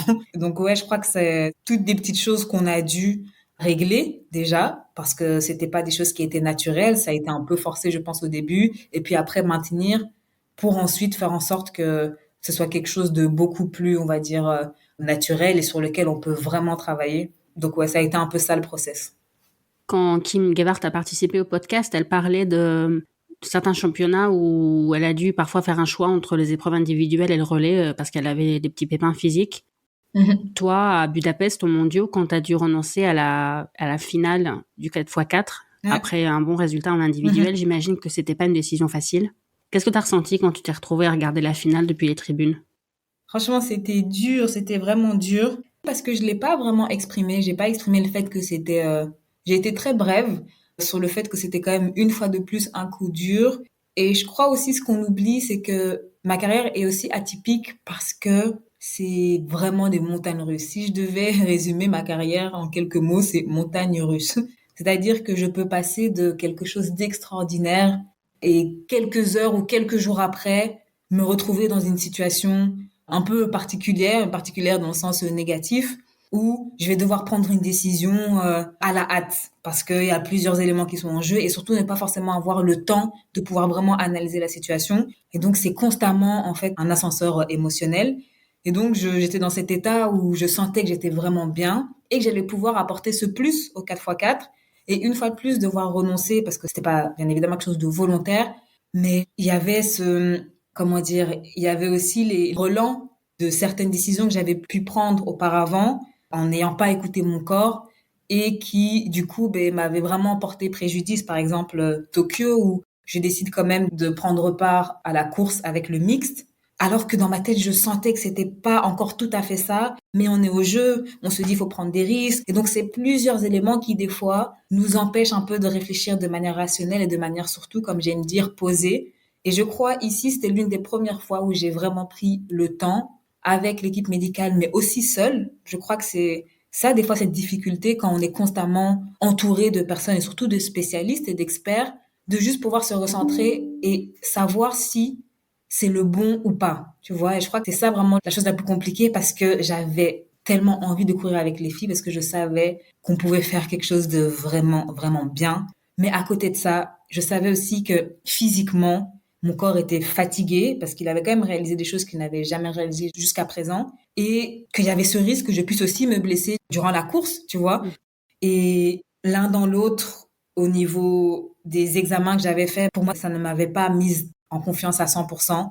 Et donc, j'ai préféré ne pas prendre le risque parce que le petit risque était déjà là, tu vois. Et c'est ça qui, ouais, m'a vraiment fendu le cœur parce qu'une fois de plus, je me retrouvais dans les gradins à regarder l'équipe alors que ma place était clairement bah, sur la piste, tu vois. Surtout que tu étais finaliste individuelle. Comment les filles ont réagi? Savoir que dans l'équipe, il y avait une finaliste individuelle qui finalement pouvait pas courir avec elle. Bah, les filles, bien évidemment, elles étaient vraiment déçues parce que même si on ne l'avait pas dit clairement, on savait qu'on était capable de faire quelque chose de bien. Et ce capable de bien, on ne sait pas ce que c'est. On ne sait pas si ça aurait été un top 3 ou un beau top 4 ou encore un record de Belgique. On ne sait pas, mais en tout cas, on était capable de faire quelque chose de vraiment bien. Et c'était plus de la déception qu'autre chose. Après, elles ont été aussi très compréhensives. Mais j'ai envie de dire, dans ce genre de situation, il n'y a pas grand-chose à dire, si ce n'est accepter en fait la décision de la personne. Et là, ce qui fait la différence aussi, c'est la communication. Moi, j'avais été transparente aussi dès le début en disant que pour moi, ces deux épreuves étaient exactement au même niveau. Et pour moi, ben, je savais que j'allais être capable de courir avec le 4x4. J'avais même pas envisagé un mini pépin physique ou quoi. Mais étant donné qu'elles ont aussi suivi bah, ma carrière et mon parcours jusqu'à présent, elles savaient aussi que j'ai un peu cette relation particulière avec mon corps et avec les pépins parce que j'ai toujours un peu dû dealer avec ça et qu'au final, comme j'ai dit, ça revient toujours à l'athlète, cette décision finale, de prendre le risque de courir, sachant qu'il y a déjà quelque chose qui cloche un peu au niveau corporel physique. Donc, c'était plus de la déception qu'autre chose. Après, voilà, elles ont vraiment bien fait le taf. Elles ont fait une belle 5e place. Mais c'est clair qu'on était toutes déçues bah, du fait qu'on n'ait pas pu aligner l'équipe qu'on aurait voulu aligner. C'était au mollet que tu avais mal? Ouais, c'est ça. Et la douleur est apparue quand? C'était après la demi du 400? Ouais, c'était déjà après la demi du 400 où là, je sentais que j'étais déjà en train de chipoter, tu vois. C'est dingue parce que quand tu es dans quelque chose, tu t'efforces à avoir un certain, comment dire, une certaine idée dans ta tête, mais tu sais qu'au fond, tu es déjà en train un peu de chipoter au niveau corporel et que ton corps t'envoie déjà des signaux. Mais quand tu es dans le vif du sujet, mais en fait, avec l'adrénaline et tout, tu ne le ressens pas vraiment, mais je sentais quand même que ce mollet qui m'avait embêté, en fait, toute la saison, commençait vraiment à me dire, écoute, hey, je commence à fatiguer là, tu vois. Mais voilà, avec les kinés, parce que j'avais quand même une bonne équipe médicale, on arrivait vraiment à gérer. Et puis, ben, vers la fin, ce mollet, en fait, il ne voulait juste plus coopérer. Vraiment, j'ai vraiment senti. Et là, j'ai l'impression que je parle de quelque chose qui n'est même pas dans mon corps. J'ai l'impression que je parle d'une personne. Que ce mollet voulait plus coopérer et je l'ai vraiment senti. Et je pense que ce qui a été aussi difficile, c'est de savoir que j'avais pris la bonne décision. Que malheureusement, en fait, je ne pouvais même pas me mentir à moi-même et essayer de prendre une décision qui allait à l'opposé de, en fait, il ne faut pas que je cours, tu vois. Et je crois que c'est ça qui a été assez compliqué de juste devoir accepter. Mais écoute, Cynthia, tu cours pas à un moment donné. T'as beau te faire 1 milliard de films dans ta tête ou essayer de te faire croire ou faire c'est juste pas possible. En fait, il faut que tu te reposes parce que, bah voilà, t'as enchaîné 3 bonnes courses et là, ton mollet ne veut juste plus coopérer. Merci, au revoir. Il t'a quand même aidé à descendre sous les 50, ton mollet. Exactement. En demi, 49, 96, 96, Ouais. record de Belgique. Est-ce que le fait de descendre sous les 50, ça débloque un truc dans la tête? Parce que c'est quand même une barrière sur le 400 femmes. C'est trop cool. Franchement, c'est trop cool. Et c'est dingue parce que en vrai, quand on analyse, tu vois, si ça avait été 50-0-0 et 49-96, en vrai, ça change pas grand-chose. Au niveau de la course en elle-même, le schéma ou la manière dont la personne court, c'est quasi la même chose, tu vois. Ouais. Mais c'est vraiment ce truc mental de te dire qu'en fait, t'as passé un cap. T'es plus dans les 50-50, t'es dans les 49. Et c'est même pas comme si c'était 49-5 ou 49-6. Ce n'est, entre guillemets, que 49-96, tu vois. Donc, je suis encore entre le 49-96 et 50-0-0. Et pourtant, dans ma tête, j'ai franchi un cap. C'est dingue, hein? Ouais. Mais donc, ouais, c'est parce que je savais pas que j'étais sous les 50, mais celle qui était devant moi, c'était du coup l'Irlandaise, qui elle avait fait aussi une très belle course et les chronos ont vraiment mis du temps avant de s'afficher. Et donc, je vois son chrono il est dans les 49, je me dis peut-être que moi aussi, mais c'était bizarre parce que j'étais dans ce truc où, punaise, je suis pas deux, ça veut dire que c'est direction hot seat. J'étais déjà là, oh Seigneur Jésus, j'espère que je vais tenir le coup, qu'au niveau cardiaque, ça va aller. Et puis, je vois quand même que je suis sous les 50. Je me dis, punaise, trop bien. Mais direction la hot seat. Donc, sur le moment, j'ai pas vraiment, en toute honnêteté, savouré ce 49-9. Mais par contre, après, une fois que j'ai su que j'allais en finale et que c'était 49-9, alors là, j'étais là, ah ouais, go. Girl, t'es quelqu'un? T'es clairement quelqu'un. Non, c'était cool. Tu pensais vraiment qu'il y avait un risque que ça suffise pas? Mais ouais, franchement, les filles étaient vraiment, elles étaient on fire. C'était, pour moi, un championnat quand même vraiment rapide. Enfin, c'est dingue quand même qu'en 49-9, je sois repêchée, quoi. C'est même pas comme si j'étais passée en finale avec un gros cul. Et j'étais sur la hot seat, tu vois, avec les palpitations cardiaques et tout ce qui s'ensuit. Donc ouais, j'avais quand même cette crainte parce que, au final, je savais pas ce que ça allait donner, tu vois, cette dernière série. Les filles, elles auraient très bien pu courir plus vite que moi. Donc non, non, vraiment, c'était pas une fausse panique. Je savais vraiment pas si j'allais passer ou pas. Mais dans ma tête, j'avais cet espoir. Je me disais, girl, en fait, c'est juste pas possible que tu ne passes pas. Mais comme ça aurait pu être possible que je ne passe pas en vrai, tu vois. Mm. Mais non, c'était vraiment un beau moment parce que c'est en réalité une pierre deux coups, tu vois. J'ai fait une course et cette course sous les 50 et qualif pour la finale. En vrai, que demander de plus? Mais c'est quoi l'ambiance en hot seat? Parce que avant, on n'assistait pas à ça. Vous attendiez en coulisses de savoir si vous étiez qualifié ou pas. Ouais. Maintenant, vous êtes là, filmé, on vous suit. T'aimes bien ça ou tu regrettes l'époque où il n'y avait pas de caméra? Non, moi je trouve ça cool. Après, je t'avoue que la caméra, je la voyais même pas. En fait, non, non, non, non, je mens un tout petit peu. Parce que des fois, je peux avoir un côté vraiment très drama. Et donc, j'étais là, punaise, je sais pas si je vais passer et tout. J'avais juste envie de me mettre par terre, me rouler, faire des trucs vraiment bizarres. Mais je me suis dit, girl, il y a la caméra, donc calm down, s'il te plaît, retiens-toi, reste un peu quand même calme, essaie de te contenir. Mais donc, ouais, c'est vrai que le fait que voilà, la caméra était présente. Je pouvais pas me mettre par terre, me rouler, commencer à crier, des trucs bizarres. Mais après, c'est chouette parce que c'est de bons souvenirs, parce que après, j'ai pu avoir justement ce moment-là. Et ça fait partie du game, tu vois. Donc, je trouve que c'est important quand même de partager ça avec les gens qui regardent pour qu'ils puissent vraiment vivre avec nous et qu'ils puissent aussi se rendre compte que ça fait partie vraiment du jeu, comme je viens de le dire, de passer d'une émotion à une autre, tu vois, où j'étais super contente de me dire je suis sous les 50 et puis retour à la réalité, girl, direction hot seat et surtout de ne vraiment pas savoir si la personne va passer ou pas. Donc non, ça fait un peu show TV comme ça. Non, c'était cool. Je trouve que c'est une bonne idée que ce soit filmé.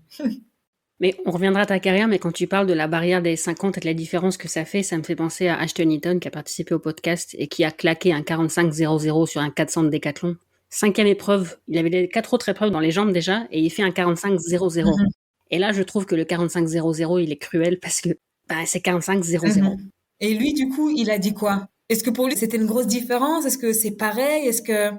Non, il regrette de ne pas avoir fait 44-9, mais après, je pense qu'en tant que décathlonien, c'est tellement un chrono de malade pour un décathlonien de faire ça dans un décathlon en plus. Ouais, c'est vrai. Après, j'espère vraiment que mon propos sera entendu, hein, parce que je ne sous-estime pas cette barrière de sous les 50. Mais ce que je dis, c'est qu'on est tellement aussi dans ces chiffres qu'en vrai, entre 50-0 et 49-96, je pense que c'est quasi la même course. Et pourtant, donc c'est surtout ça, sur ça que je mets l'accent, le et pourtant, c'est pas pareil, tu vois. Il y a cette barrière où tu te dis, maintenant je suis en 49-9 et plus en 50. Ouais. Mais alors, comme tu t'es qualifié autant, t'as pas eu un super couloir en finale. Ouais. Couloir 2. Mhm. Tu penses que ça a fait la différence parce qu'au final, tu finis 5e en 50-33. Est-ce que tu penses que si tu avais été à un couloir plus central et que tu avais été un peu plus à la bagarre, ça se serait passé différemment? Mais en fait, on a envie de se dire oui pour un peu se réconforter, entre guillemets. C'est pas comme s'il y avait besoin de réconfort, mais de se dire, ah, si j'avais eu un meilleur couloir, ça aurait été beaucoup mieux. Mais en réalité, je ne sais pas du tout. Et qui sait, tu vois. Après, on a envie de dire que les couloirs centraux sont quand même meilleurs que les couloirs là vraiment externes. Donc ouais, ça c'est sûr. Mais après, ma série c'était au couloir 2, donc c'est pas comme si je n'avais jamais couru au couloir 2. Je savais plus ou moins comment je devais aborder cette course, donc c'était pas non plus un élément totalement nouveau dans ma course. Donc ça, je crois que déjà ça joue. Et puis en plus, je me dis qu'une fois que tu as ton couloir et que tu sais les éléments avec lesquels tu dois composer, en fait, tu ne peux qu'accepter. Et je t'avoue, j'ai pas eu cette réflexion de me dire, ah, si j'avais eu un couloir central, ça aurait été beaucoup mieux. J'ai juste accepté la perf que j'ai faite, qui pour moi était très correcte au couloir 2, où j'ai fait une belle course. Mais c'est vrai que maintenant, si j'y pense, je pense, peut-être que j'aurais fait mieux, peut-être pas. Sincèrement, je ne sais pas. Parce qu'après, il y a tellement aussi d'éléments, tu sais, quand t'as les favorites aussi qui t'entourent, ton rythme peut aussi être biaisé, tu vois. Tu veux les suivre, mais c'est pas ton tempo, et donc peut-être qu'à la fin tu craques. Donc, je crois qu'il y a aussi d'autres éléments quand tu as un couloir central. Moi, j'ai composé avec ce que j'avais, je m'en suis plutôt bien sortie. Et si j'avais eu un couloir central, qui sait, franchement. Mais tu parlais des favorites, il y a quand même certaines des favorites qui n'étaient pas là, Mhm. pour des raisons diverses et variées. Sidney McLaughlin qui n'était pas là, Shaunae Miller-Uibo qui revenait de Mhm. grossesse, qui avait pas encore, même si elle est revenue à la compétition dans des délais incroyables, elle n'avait pas encore Incroyable. retrouvé son super niveau. Tu anticipes d'avoir encore plus de concurrence cette année? Oui. Parce que quand on regarde la densité sur 400, même si au final ça reste un peu toujours les mêmes athlètes, on tourne un peu autour des mêmes athlètes. Ok, des fois il y a des nouveaux noms, surtout du côté des États-Unis ou quoi, qui surgissent. Je trouve que ça reste plus ou moins, depuis pas mal de temps, on tourne autour des mêmes noms, mais ces mêmes noms ne font que progresser et d'une manière, en fait, juste incroyable. Et moi, ça m'anime parce que je me dis, même juste en parler, ça m'anime parce que je me dis, si elles ont cette progression incroyable, pourquoi pas moi? Mais à côté de ça, on se dit, du coup, on ne sait pas, mais par exemple, pour les championnats d'Europe ou les Jeux Olympiques, qui fera quoi et qui montera sur ces 3 marches, tu vois, parce que leur progression est tellement impressionnante, tout comme la mienne. En tout cas, j'accepte vraiment ma progression et mon process, que je me dis que tout est possible, vraiment. Mais après, il y a aussi certaines athlètes qui sortent du lot quand on a une Nasser qui court en 48 ou Paulino qui court en 48, c'est encore un autre monde. Mais la densité au niveau des femmes qui courent en 49, c'est quand même impressionnant. Et ça, je trouve qu'on devrait le saluer. Ou même maintenant, des Européennes qui courent en petit 50, en 50 moyen. Ici, en salle, on a quand même beaucoup d'Européennes qui ont couru en 51. Donc, il y a une vraie densité et une vraie rivalité qui devient très, très, très importante, tant au niveau européen qu'au niveau international. Donc, Moi, en tout cas, ça m'anime et je me dis qu'il faut que je puisse aussi être à ce niveau-là. Et ça me permet aussi de garder les pieds sur terre, tu vois, de se dire, OK, j'ai couru sous les 50, j'ai franchi cette barre et j'en suis vraiment très, très fière. Maintenant, je suis dans la team 49, virgule, il faut continuer en fait à bosser dur parce que les filles sont là, la rivalité est présente. Il y a certainement d'autres personnes qui vont apparaître aussi un peu de nulle part et que les filles ne cessent de progresser et ça me permet vraiment de, comme j'ai dit, de garder les pieds sur terre et de me dire que, en fait, rien n'est jamais acquis parce qu'il y a toujours cet effet de surprise. Comme j'ai dit, il y a celles qui sortent vraiment du lot, qui sont en 48. Mais au niveau de toutes celles qui sont en 49, en fait, elles sont toutes capables d'avoir une médaille aux Jeux Olympiques, tout comme être championne d'Europe. Et ça, c'est un élément qu'il ne faut vraiment pas négliger. Et la différence, elle se fera où alors? C'est une très bonne question. Je trouve que la différence se fera en fait le jour J. Parce qu'avant ça, on ne sait pas trop. Chacune est un peu dans son process. Et le jour J, en tout cas en finale, tout est plus ou moins remis à zéro. Chacun doit composer avec ses propres éléments, c'est-à-dire si on a bien dormi, si on est fraîche mentalement, si on arrive à gérer le stress, s'il n'y a pas trop de pression. Et puis, il faut pas oublier aussi que des fois, les outsiders ont beaucoup moins de pression que les personnes qui sont favorites et donc peuvent aussi créer la surprise. Il ne faut surtout pas sous-estimer les outsiders. Et donc, le jour de la finale, en fait, tout est vraiment remis à zéro et ce qui fait la différence, ce qui fait la différence, en fait, c'est un peu tout et rien parce qu'il y a aussi le facteur chance, il y a tellement d'éléments. J'ai envie de dire le mental, mais bon, ce sera comme un peu trop facile. Parce que c'est pas parce que la favorite n'a finalement pas la médaille qu'elle n'a pas eu le mental. Certainement pas. Ce serait beaucoup trop simplifié. Parce qu'il ne s'agit pas que de ça. Mais je saurais pas trop répondre à ta question, mais je dirais plutôt, c'est plusieurs éléments. Le jour J, c'est un peu tout et rien. C'est toi et toi. Et voilà. Chacun pour soi et Dieu pour tous, tout simplement. Comment t'expliques que tu sois descendu sous les 50? Il y a des choses qui ont changé à l'entraînement? Est-ce que tu as un schéma de course différent? Est-ce que c'est juste la suite de ta progression? Moi, je dirais que c'est la suite de ma progression. Ma manière de courir n'a pas fondamentalement changé. La manière dont j'aborde mes 400 n'a pas changé. La façon dont je m'entraîne non plus. Après, on ajoute des petites choses, on rajoute certaines choses, on retire certaines choses, mais la base, on va dire, reste la même. Et ce qui a fait la différence, je pense aussi, c'est le fait d'être en championnat. Ça joue aussi énormément. Le fait de se retrouver dans un stade de qualité, courir sur une piste de qualité, avec des concurrentes incroyables, une atmosphère où ce sont des gens qui, la plupart du temps, sont des connaisseurs et sont là parce qu'ils apprécient le sport. Donc c'est aussi toute une atmosphère, je trouve que des fois on oublie, qui fait que les athlètes arrivent à se sublimer et à réaliser des performances incroyables. Et des fois même, cette performance n'est réalisée qu'une seule fois dans la carrière d'une athlète parce que c'était le jour J et tout était aligné. L'atmosphère, le public, les sensations, un stade de qualité, une piste de qualité. Et donc, tout ça aussi, ça joue. Je crois que moi, déjà, j'ai eu tous ces éléments-là. Et puis, le mental était présent aussi. Et quand je dis le mental, c'est pas juste être forte mentalement, pas de cette manière simplifiée-là, mais juste le fait de me dire que j'étais préparée à réaliser une bonne course et à faire ce qu'il fallait faire, quitte à prendre des risques. Donc, je crois que c'est ça aussi qui m'a vraiment aidé à réaliser cette performance. Et j'espère surtout que je vais pouvoir réitérer ce genre de course, tu vois, confirmer le fait que j'ai ma place dans la team 49 parce qu'en réalité, je n'ai couru qu'une seule fois en 49. Donc, j'espère que je vais surtout pouvoir confirmer cette perf. Ce serait chouette. Et tu parles de prise de risque. T'as pris des risques dans cette course en moins de 50? Ah ouais. Même quand j'écoute les commentateurs, ils sont là, ouf, est-ce qu'elle va tenir ce rythme? Je suis partie. J'ai dit que Dieu m'aide. J'ai dit, on part à un moment donné. Si tu veux obtenir ce que tu n'as jamais eu, tu vas devoir faire ce que tu n'as jamais fait. Oui. Donc, je suis partie vite en essayant de m'accrocher, c'est pas vraiment m'accrocher, mais en ayant mes propres repères, sans forcément tenir compte de Polino ou de l'Irlandaise, Adeleke. Et j'étais dans ma course. Et une fois que je les ai sentis, vraiment, qui revenaient sur moi, je savais qu'à un moment donné, ils allaient revenir. Je savais. J'avais plusieurs schémas, mais ça faisait partie d'un de mes schémas. Si elles reviennent, qu'il fallait en fait que je puisse rester gainée jusqu'à la fin. Et je savais qu'avec une course pareille, si à la fin je tenais, que je pouvais approcher les petits 50 ou voire les 49. Donc, ouais, j'ai quand même pris des risques parce que jusqu'à présent, vu que ma saison n'avait pas été si elle a été régulière, mais je n'avais pas beaucoup de courses dans les jambes, ça je dois le spécifier. Je crois que j'avais que 300-400, peut-être 4 avant les championnats du monde, ce qui est très très très peu. c'était la première fois que j'allais effectuer ce genre de course dans la saison. Donc c'était un peu un risque parce que je ne savais pas si j'allais tenir vu qu'avant mes courses étaient toujours un peu, j'étais toujours un peu plus prudente. Et je suis contente, franchement, c'est à refaire et même si je n'avais pas eu le résultat que j'ai finalement eu, j'aurais refait exactement la même course sans hésiter.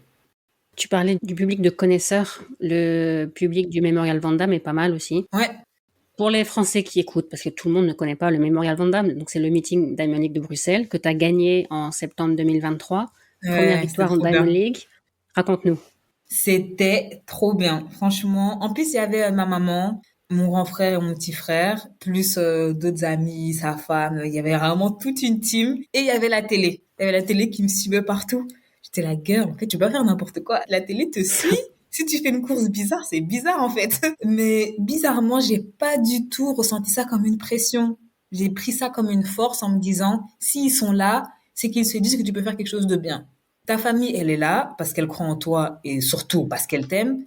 Ton coach est là. Jusqu'à présent, tu as fait des bonnes choses. Donc, en vrai, pourquoi ça n'irait pas? Et je n'ai absolument rien changé dans la façon dont je me suis échauffée, dans la façon dont j'ai abordé la course. Pas du tout. Alors que j'aurais pu, tu vois, me dire à la famille, à la télé, il faut que j'essaye de faire quelque chose de différent pour avoir un résultat incroyable. Je me suis dit, en vrai, c'est pas ici que je vais commencer à faire des nouvelles expériences. Je vais faire comme j'ai toujours fait et ça a payé. Et ce qui était chouette aussi, c'est qu'il y avait vraiment une belle concurrence. J'avais un bon couloir, c'était à domicile et surtout, j'avais envie de courir. Et je crois que des fois, ça fait aussi la différence des fois, il y a des courses un peu qu'on fait parce que ça fait partie du process et il faut savoir un peu où on en est. Il y a des courses qu'on gagne parce qu'on doit gagner, c'est un peu l'ego qui est en jeu. Il y a des courses où c'est pas forcément la victoire qui compte, mais c'est plus essayer de nouvelles choses, une nouvelle tactique. Et là, ben, c'était cette envie d'être là et de courir à domicile, de courir devant mon public et de faire ce que je fais de mieux, essayer de courir le plus vite possible. Et du coup, j'ai vraiment kiffé avant, pendant et après la course, ce qui est rare. C'est pas comme ça pour toutes les courses. Et donc non, c'était une super chouette course. Le après aussi, où je croise Nafi, on se fait un check, on montre à tout le monde qu'on est potes. Donc non, c'était cool, c'était vraiment une chouette vibe. Et en plus, première Diamond League de la saison, victoire, que demander de plus? Ça t'a qualifié pour la finale de la Diamond League à Eugene, Ouais, mais au final, t'as pas pu y aller. Là, faut ouais. que tu m'expliques parce que j'ai lu que t'avais eu un problème de visa, mais t'es belge. Et moi, en tant que citoyenne de l'Union européenne, j'avais pas besoin d'un visa pour aller aux États-Unis. Le formulaire ESTA suffisait.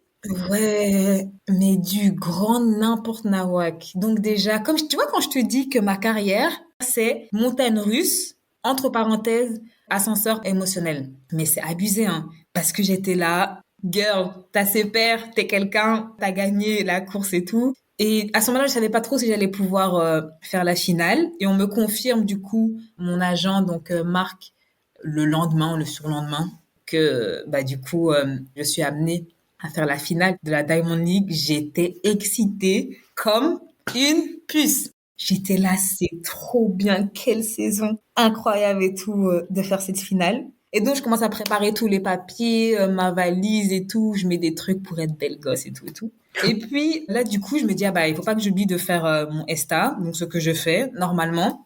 Mais c'était quand même très short, hein, parce que les filles savaient déjà, mais moi vu que j'arrivais un peu en last minute, c'était quand même short entre la période où je l'ai su et le potentiel jour où j'étais censée partir, tu vois, le jour du départ. Donc, il fallait que je fasse tout ce qui était administratif assez tôt, ce que j'ai fait. Par contre, bizarrement, j'ai eu la réponse de l'ESTA, non pas 24, je sais pas si c'est 24 ou 48 heures, je sais que le délai est pas très long, mais moi, c'était un peu plus long que d'habitude.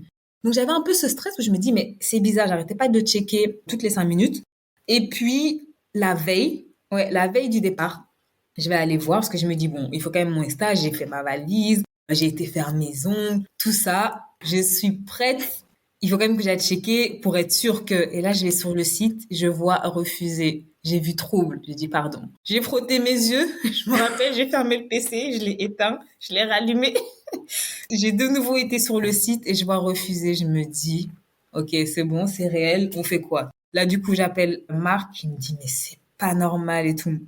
Donc là, il fallait que j'aille à l'ambassade, appeler, mais tu peux pas avoir un rendez-vous directement. Donc déjà, le temps d'avoir un rendez-vous, c'était assez long. J'ai mon rendez-vous, j'ai dû créer tout un dossier, donc aller récupérer des documents un peu à droite à gauche. Finalement, mon dossier était complet. J'arrive à l'ambassade. Et là, il faut savoir que mon jour du coup de départ était déjà passé et j'étais à 2 jours et demi du jour de la finale. Tu vois, donc ça commençait déjà à devenir short et c'était un peu ma dernière chance. Donc du coup, je suis à l'ambassade et là, c'est le moment de l'interview, tu vois. Donc du coup, ils me posent un peu des questions, je réponds. Ils encodent un peu mes réponses. Et au moment où ils doivent envoyer mon dossier, il est marqué refusé. Et je vois sur l'écran un énorme truc refusé qui apparaît. Et là, ils me disent, on est désolé, tout mais votre dossier ne passe pas. Je dis, pardon. Il dit, ouais, on comprend pas. Est-ce que vous avez été dans des pays du Moyen-Orient? Est-ce que vous avez oublié de citer certains pays que vous avez visités? Je dis non. Et en plus, c'est trop bizarre. On est passé à la même période. J'étais aux États-Unis. Et donc, il dit, ah, désolé, mais nous, ici, on peut plus rien faire. Il va falloir recréer un dossier et nous l'envoyer par mail. Et si vous n'avez pas de nouvelles de nous dans les 48 heures, c'est que votre dossier a été refusé et que donc vous n'aurez pas votre visa. Donc, j'ai dit, OK. Ça a été les 24 heures les plus longues de toute ma vie. En plus, je me suis même dit, mais je vais m'arriver aux États-Unis dans quel état? Une fatigue, parce que ça m'avait pris tellement d'énergie. Et donc, j'ai attendu. Et finalement, je n'ai pas eu de réponse. Et en plus, l'heure de mon vol était passée. Et là, on était à 1 jour et demi de la finale, tu vois. Et là, j'ai dit, mais de toute façon, déjà, j'ai pas de visa. On a 1 jour et demi. C'est juste mort. Il faut que j'accepte. Et franchement, ça a été vraiment, vraiment dur. Et je crois que les gens n'ont pas forcément compris pourquoi c'était aussi dur. Parce qu'en réalité, j'avais fait une très, très belle saison. Et c'était un peu la cerise sur le gâteau, tu vois. C'était pas prévu. Mais c'était ce côté de me dire que j'avais fait la course qu'il fallait faire et qu'en fait, j'avais volé cette place à personne, tu vois. J'avais fait en sorte de pouvoir, même si c'était pas dans mes calculs, de pouvoir participer à cette finale Diamond League et qu'au final, on me la retire sans explication aucune et surtout pour moi sans raison valable. C'était ça le plus dur à encaisser, de subir une situation qui était vraiment pour moi illogique et qui en plus m'empêchait de pouvoir faire ce que je suis censée faire, c'est-à-dire courir, tu vois. Oui. Il y avait tellement un non-sens dans cette histoire que ça m'a quand même été loin. Mais après, voilà, j'ai accepté, j'ai digéré parce qu'en réalité, je n'avais pas le choix. Et puis, comme je dis toujours, c'est aussi un de mes mantras, bah, Dieu seul sait pourquoi il fait ces choses et j'ai accepté et je me dis, bah, j'espère que quelque chose de meilleur m'attend, tu vois, et maintenant, je peux vraiment en parler sans souci. Et je me dis même, je fais la petite blague, de toute façon, l'année prochaine, la finale Diamond League, c'est en Belgique et j'ai pas besoin de visa. Donc, normalement, je devrais y être. Je me souviens déjà qu'à l'époque des mondiaux de Eugene, il y a certains athlètes qui n'ont pas pu participer, d'autres qui sont arrivés au dernier moment à cause de problèmes de visa. Ouais. En termes d'équité, tout ça, ça pose question quand même quand il y a des championnats aux États-Unis.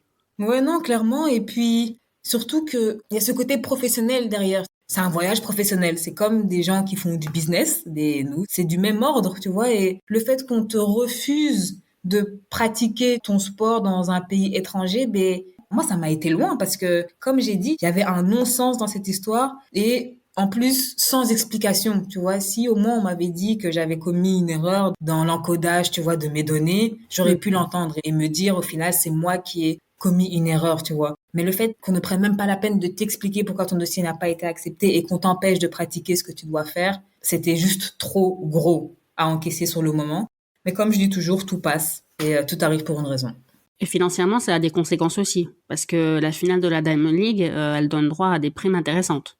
C'est ça, et ça fait partie du coup du ressenti que j'avais, ce non-sens, cette injustice de ne pas pouvoir pratiquer ma profession, faire ce que je dois faire. Et comme tu as dit, ben, il y a des conséquences déjà mentales. Bon, après, je m'en suis remise, c'était pas non plus comme si après j'étais en dépression, mais comme j'ai dit, ça m'a quand même été loin.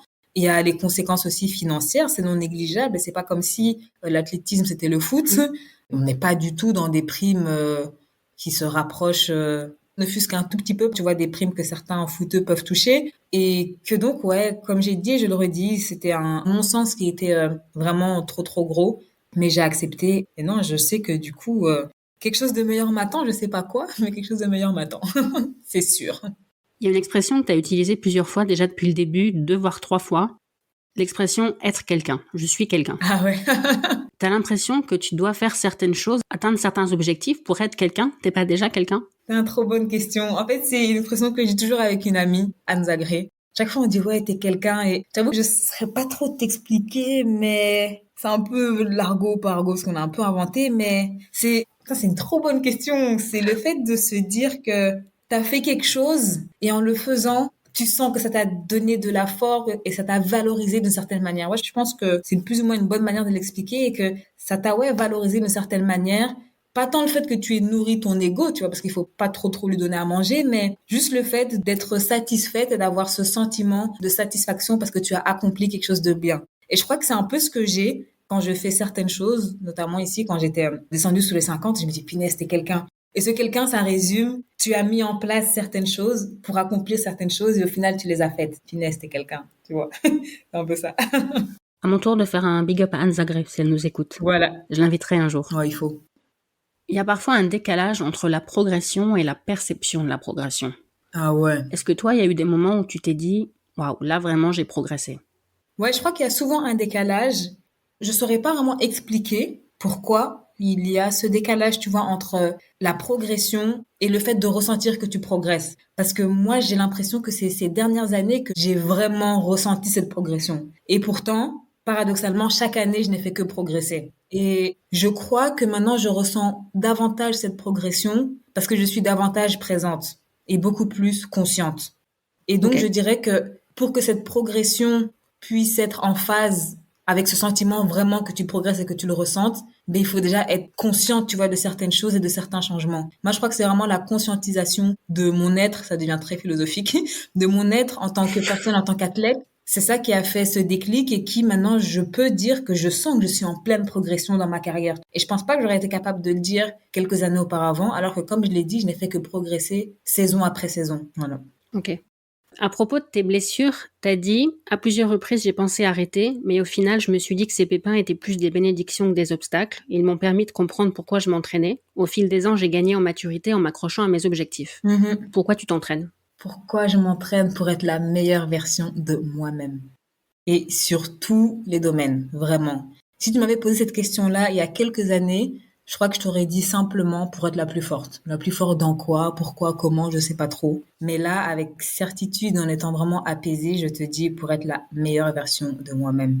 Parce qu'en réalité, les entraînements, l'athlétisme, ce sport, ce que je fais, c'est un projet qui est beaucoup plus grand et beaucoup plus gros que moi. Ça dépasse les frontières de la performance, d'être la meilleure, de médailles, de sponsors. C'est un projet qui, des fois, j'ai même du mal à le qualifier parce que il est en fait plus grand que moi, tu vois. Mais c'est sans fin ça, non? D'essayer de devenir la meilleure version de soi-même. Quand est-ce qu'on sait qu'on l'est devenu? Mais je crois qu'on ne l'est en fait jamais.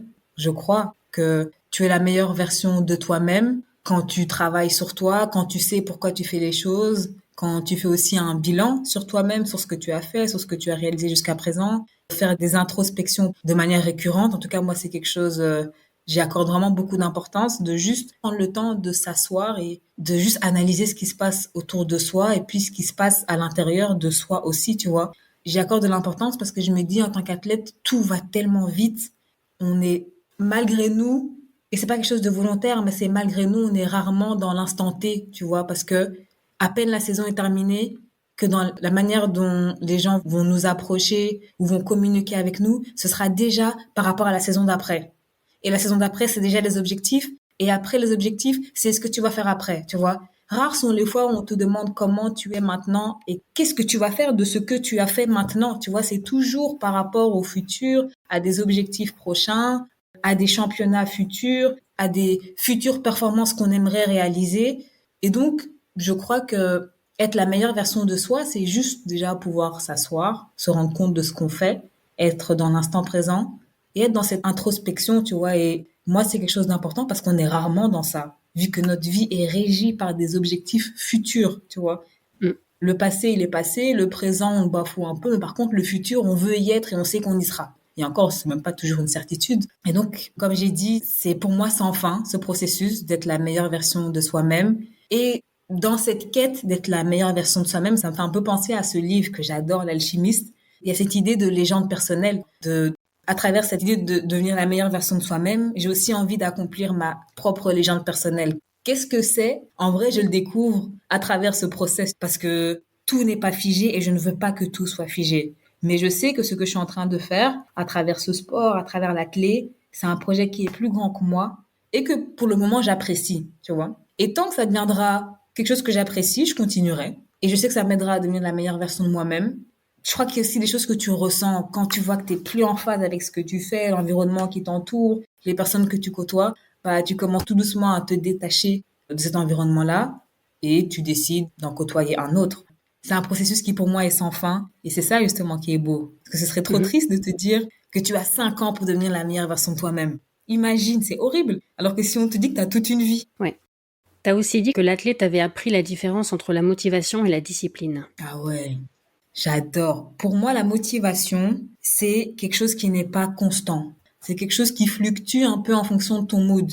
Tu peux te réveiller le lundi parce que tu as passé un super bon week-end, tu t'es bien reposé, tu as fait des activités qui t'ont vraiment donné de l'énergie, tu as côtoyé des gens que t'aimais. Le lundi matin, tu te réveilles, t'es là, franchement, aujourd'hui, je vais tout casser. Enfin, tout casser dans le sens où vraiment, j'ai une énergie incroyable. Je vais ranger mon appartement, je vais acheter des nouveaux meubles, je vais créer mon projet, je vais appeler des gens. Et puis, tu vois au fur et à mesure de la semaine que ta motivation, elle diminue parce que il y a la fatigue qui commence à s'installer. Les gens autour de toi commencent un peu aussi à te fatiguer. T'es un peu ennuyé de les côtoyer constamment. Tu manges peut-être pas très bien. Il fait pas très beau. T'es dans un pays où il pleut tout le temps. Et donc, tu vois, ta motivation, tout doucement, elle chute. Et donc, c'est quelque chose qui fluctue aussi en fonction de beaucoup d'éléments, pour moi, externes. Tandis que la discipline, c'est quelque chose que tu fais peu importe le mood dans lequel tu es. Tu vois, que tu le veuilles ou non, qu'il fasse beau ou pas, que tu sois en super forme ou pas, tu fais ce que tu t'es dit que tu allais faire.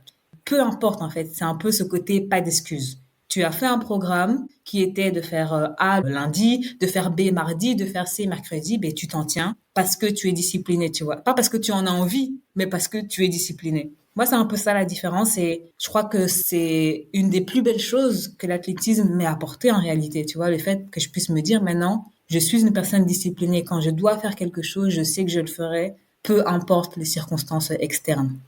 Et dans les autres trucs presque philosophiques que j'ai lus de toi en faisant mes recherches, il y avait aussi la phrase « Ce qui m'aide, c'est plus le travail et le mental que le talent ».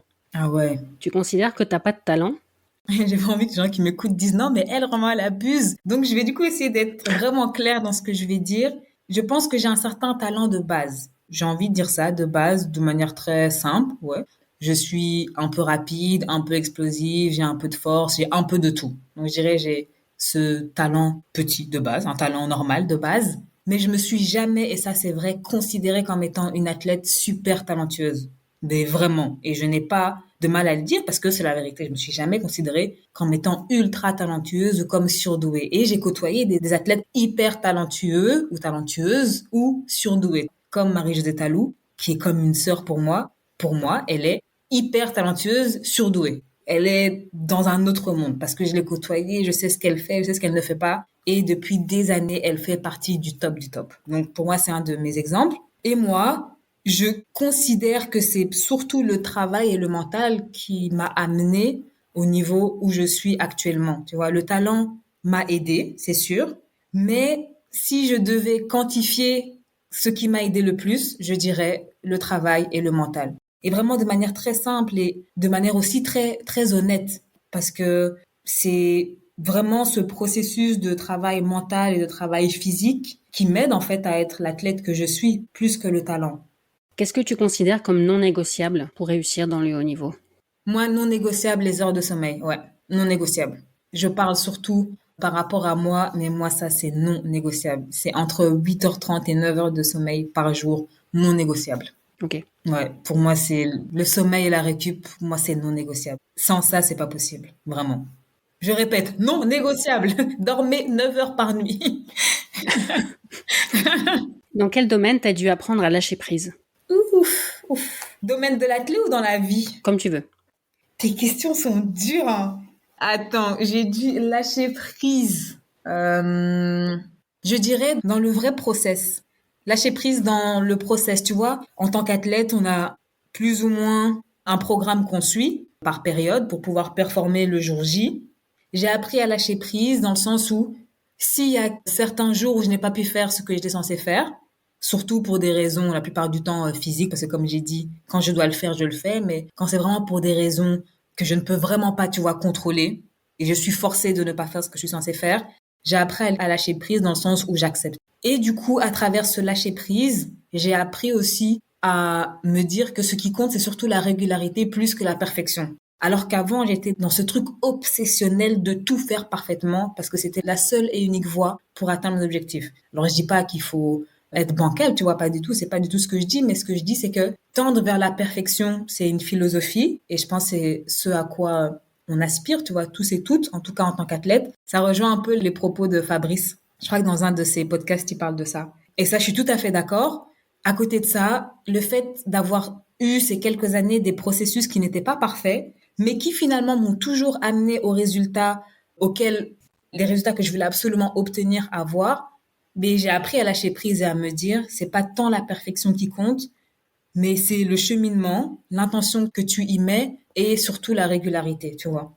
Question super intéressante. Vraiment. J'en ai encore, je sais pas si elles sont aussi intéressantes, mais la prochaine, c'est est-ce qu'il y a un défaut que tu pardonnes à tes amis, mais que tu as tendance à te reprocher à toi-même? Je dirais la disponibilité. J'ai cette vraiment bénédiction chance d'avoir des personnes incroyables autour de moi. Et je dirais que si elles sont pas disponibles pour certaines choses, je vais jamais leur en vouloir parce que elles ont toujours été là. Mais par contre, quand moi, pour certaines raisons, je ne vais pas pouvoir être là pour elles ou disponible, mais je vais vraiment m'auto-flageller, quoi. Vraiment. C'est quelque chose que j'ai vraiment du mal à manager pour le moment avec ça, enfin, à dealer avec ça. Le fait de ne pas pouvoir être toujours disponible pour mes proches. C'est quoi le dernier objectif que tu as atteint? Mon diplôme en tant qu'assistante sociale. Bam. Yes. C'est quoi la dernière peur que tu as surmontée? La dernière peur que j'ai surmontée. La peur des pigeons, peut-être. J'ai vu que tu avais peur des pigeons. Mais ça, c'est mort. Les pigeons, ça, c'est mort. Mes dernières peurs que j'ai surmontées, je pense, je dirais, parce que j'ai toujours été très famille, c'est accepter un peu, bon, je sais pas si ça répond totalement à ta question, mais un peu, de vivre loin de mes proches, tu vois. C'était quand même une peur que j'avais, tu vois, que les liens ne soient plus aussi forts, parce que comme j'ai dit, je suis pas toujours disponible, je suis souvent à l'étranger, j'ai quand même besoin d'être dans ma bulle pendant de longues périodes et donc de pas voir, bah, du coup, mes proches pendant une longue période aussi. Et j'avais quand même vraiment cette peur d'avoir cette coupure, tu vois, un peu sociale et de lien avec mes proches parce qu'on est des êtres humains. On est des êtres humains avant d'être des athlètes et donc on a besoin de ce contact social et des fois j'ai vraiment cette peur d'être coupée, tu vois, du monde. Mais j'ai réussi à la vaincre parce qu'en réalité, quoi que je fasse, mes proches sont toujours là. Et donc ça me permet de faire ce que j'ai à faire, de si je dois un peu m'isoler, je le fais, si je dois un peu partir à l'étranger pour une certaine période, pour X ou X raisons, je le fais parce que j'ai plus cette peur de me dire que je vais peut-être rompre des liens, tu vois. Donc ouais. Ok. C'est quoi le dernier sujet sur lequel tu as changé d'avis? Ouf, sur lequel j'ai... Ah, l'amour. Bah ouais, l'amour. L'amour, j'ai changé d'avis. Chaque semaine, je change d'avis. C'est un truc comme ça, Ok. l'amour. Ouais, l'amour. En fait, on grandit avec une certaine idée, surtout quand on est en couple, qu'on a été en couple pendant une longue période. On s'est créé, c'est ça, des idées, on s'est créé des idéaux, on s'est créé quelque chose qui en fait n'est pas vrai, tu vois. Et en fait, l'amour, c'est quelque chose qui bouge constamment et qui évolue, surtout en fonction de la personne qu'on devient, tu vois. Et moi, avant, pour moi, c'était quelque chose de figé. Donc, j'ai vraiment changé d'avis sur ce concept-là qui est tellement complexe, mais tellement beau à la fois. Je pourrais parler de ce concept qu'est l'amour pendant des heures, j'adore. Franchement, j'adore. C'est quoi le dernier truc que tu as fait pour la première fois? Hum, je crois que j'ai pas fait beaucoup de trucs. Ça me rappelle que ma vie est un peu boring. Non, j'ai pas fait de nouveaux trucs dernièrement. Ah, quoi que, c'est un peu nul, mais j'ai fêté Noël en Afrique du Sud. Mais c'était la première fois que je fêtais Noël en Afrique du C'est pas Sud. mal ça. C'est pas mal en vrai. C'est pas mal, ouais. J'ai fêté Noël en Afrique du Sud. C'est pas mal. Et le prochain truc que tu vas oser faire? Le prochain truc que je vais oser faire, moi j'aimerais bien faire un saut en parachute. Donc du coup, il faut que je regarde un peu comment ça se passe, le coût et tout. Mais ouais, c'est un de mes trucs, j'ai vraiment envie de faire un saut en parachute cette année. Ouais, j'ai vraiment envie. Et c'est un truc vraiment waouh. Donc ouais. Je voulais aussi qu'on parle de ton rapport à ton corps. Mhm. Déjà, les sportifs de haut niveau ont peut-être un rapport au corps différent à celui qu'ont les gens normaux, entre guillemets. Toi, tu as aussi fait le choix de te raser la tête il y a quelques années. Tu as aussi un maquillage qui a une signification, d'ailleurs, si tu peux nous en parler. Tu as quel rapport à ton corps de façon générale? Ouf, le rapport que j'ai avec mon corps, en réalité, il a évolué avec la personne aussi que je suis devenue. Étant plus jeune, je crois que je me posais pas trop la question. C'est assez particulier, mais je me posais pas forcément la question de mon rapport avec mon corps. Il était comme il était, je l'acceptais tel qu'il était, en vrai. Il me permettait de faire ce que j'avais à faire, courir, me déplacer. J'étais en bonne santé, donc j'avais pas forcément ce questionnement.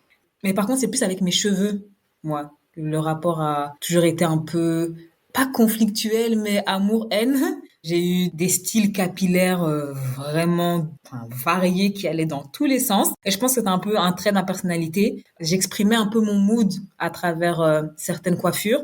Et quand j'ai décidé de me raser la tête, je l'avais déjà fait une première fois en 2020. Non, en 2019, l'année de Glasgow. Et j'avais bien aimé. Et puis, je sais pas, j'avais voulu que mes cheveux repoussent. Du coup, je les ai laissés repousser. Et je les ai rasés après Tokyo. Donc, en fait, après Tokyo, où finalement, je n'ai pas pu courir à cause d'une blessure et aussi d'une dépression quand même très, très forte, j'ai décidé de rentrer plus tôt en Belgique parce que c'était juste trop. Il fallait que je rentre. Et là, je sais pas, je me suis rasé la tête et c'était me raser, mais de manière définitive. Je savais, en tout cas, que pour une longue période, je n'allais pas relaisser mes cheveux pousser. Et ça a été aussi une manière de m'affirmer, de m'accepter, alors que je m'acceptais déjà. J'ai jamais vraiment eu de soucis au niveau de l'acceptation de mon corps. En tout cas, je n'en ai pas le souvenir. Et c'était une vraiment façon de m'affirmer en tant que personne. Je sais pas quel était ce besoin à ce moment-là, j'ai un peu oublié, mais j'avais ce besoin de m'affirmer, peut-être aussi de quelque chose de nouveau, c'est possible. Et depuis, j'ai gardé cette coupe et j'adore, vraiment j'adore. Et par rapport à mon make-up, bah, c'était en fait l'année des Jeux du coup, en 2021. Et la signification aussi de mon maquillage, en fait, il évolue en fonction de la personne que je suis, mais aussi de la vision que j'ai de la vie.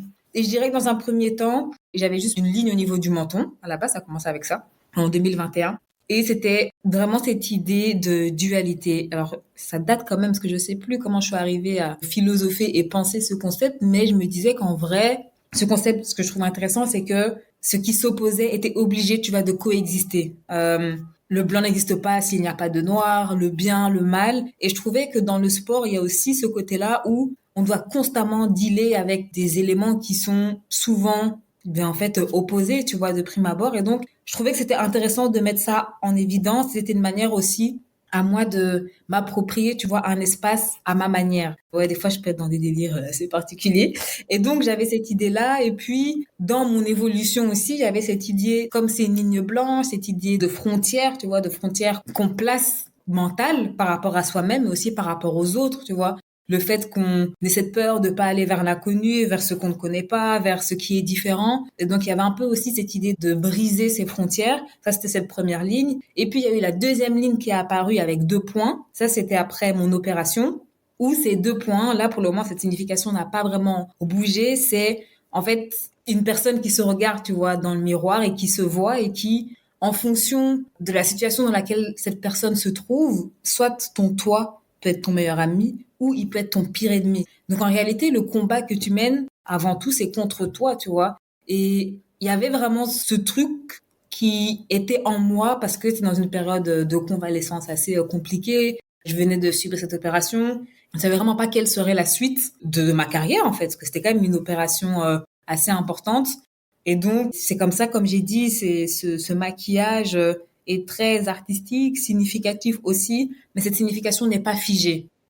Elle bouge en fonction de la personne que je suis et que je suis aussi en train de devenir. Et je crois que c'est ce que j'aime vraiment dans ce maquillage, c'est que je me donne la liberté de lui donner une signification qui bouge, constamment en mouvement. Et il y a peut-être une période où en fait, ce make-up n'aura peut-être même plus de signification. Et c'est OK aussi. Donc ouais, c'est ma manière aussi à moi de m'approprier un certain espace et de m'imposer à ma manière, tu vois. Et c'est ça que j'aime vraiment beaucoup dans ce maquillage. C'est cool et surtout le fait de des fois entendre ce que certaines personnes pensent que c'est.